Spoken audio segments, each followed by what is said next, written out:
किया गया है। देखिए यहाँ पर धर्म क्षेत्र कुरुक्षेत्र में ये 3 दिन का किसान सम्मेलन का आयोजन किया गया है और हम ये चाहते हैं कि हमारे किसान भाइयों की आय दुगनी हो, 3 गुनी हो।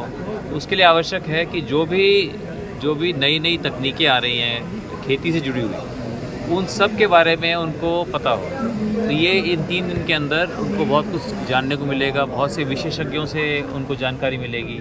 यहाँ पर प्राकृतिक खेती के बारे में डॉक्टर हरिओम जिनको भारत सरकार ने पद्मश्री भी दी, उनसे भी उनको मिलने का मौका मिलेगा। तो इसलिए बहुत से यहाँ पर विशेषज्ञ आए हुए हैं और हम यही चाहते हैं कि हमारे किसान, हमारे बहुत ही उन्नत हमारे किसान हो, हमारे बहुत किसान भाई हम सब संपन्न हो, उसके लिए हम ये प्रयास कर रहे हैं और मुझे पूरा विश्वास है कि इससे फ़र्क आएगा। सर, सीमा पर एक प्रश्न पूछना चाहूँगा। सीमा पर हमारे भारतीय सैनिक जो है मुंहतोड़ जवाब बढ़ते हैं जो पाकिस्तान की स्थिति बनी हुई है, तो क्या कहें?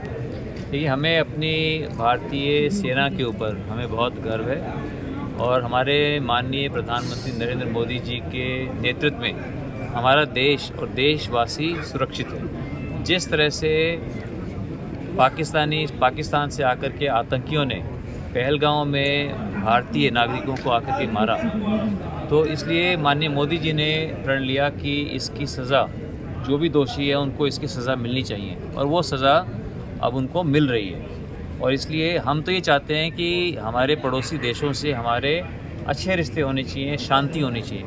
लेकिन अगर हमें कोई मजबूर कर दे, हमारे अगर नागरिकों के ऊपर अगर कोई अत्याचार करे, उनको आकर के मारे, तो फिर हम चुप भी नहीं रह सकते। इसलिए उनको मुंह तोड़ जवाब हमारी भारतीय सेना दे रही है और ऑपरेशन सिंदूर एक बहुत ही कामयाब ऑपरेशन है और हमें अपनी भारतीय सेना और हर एक सैनिक के ऊपर हमें बहुत गर्व है।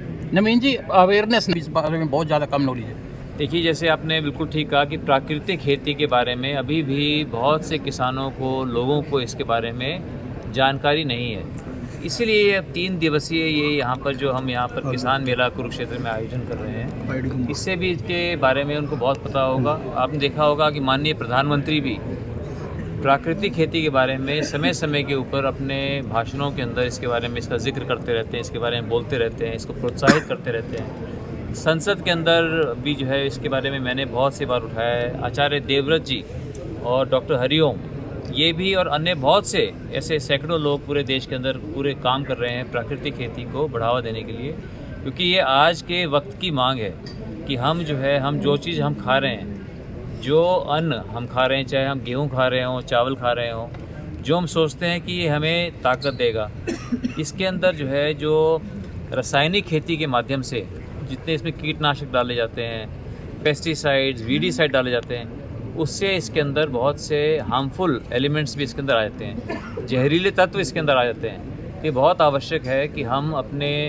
खान पान को सात्विक के साथ साथ इसको हम पौष्टिक भी बनाएं और वो उसका एक ही जवाब है, एक ही उसका तरीका है कि हम प्राकृतिक खेती, जिसको अंग्रेज़ी में बोलते हैं नेचुरल फार्मिंग, और प्राकृतिक खेती में और जैविक खेती में भी फ़र्क है। जैविक खेती के अंदर 10 गुना ज़्यादा उसके अंदर देसी खाद डालनी पड़ती है, जबकि प्राकृतिक खेती के अंदर इसको बहुत ही साइंटिफिक ढंग से इसको बनाया गया है, साइंटिफिक ढंग से, और बहुत कम गोबर से इसके अंदर बहुत सी नई तकनीकों का इस्तेमाल करके इसको किया गया है, जिससे ये सेहत के लिए बहुत अच्छी है और उपज भी। आज हम यहाँ बहुत से हम अपने किसान भाइयों से मिले जिनको कि अवार्ड्स भी मिले।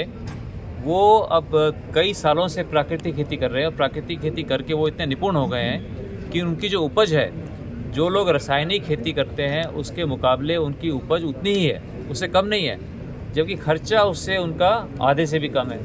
तो खर्चा कम है और इसके ऊपर किसी के ऊपर आश्रित होने की आवश्यकता नहीं है। जब हम प्राकृतिक खेती की बात करते हैं तो वो हम ये कहते हैं कि हर किसान प्राकृतिक खेती के लिए जो भी उसको आवश्यक है वो उसके लिए आत्मनिर्भर हो सकता है। उसको ना सरकार के ऊपर आश्रित होने की ज़रूरत है, ना किसी विदेशी कंपनियों पे, ना कोई विदेशों से हमें कोई फर्टिलाइज़र इंपोर्ट करने की आवश्यकता है।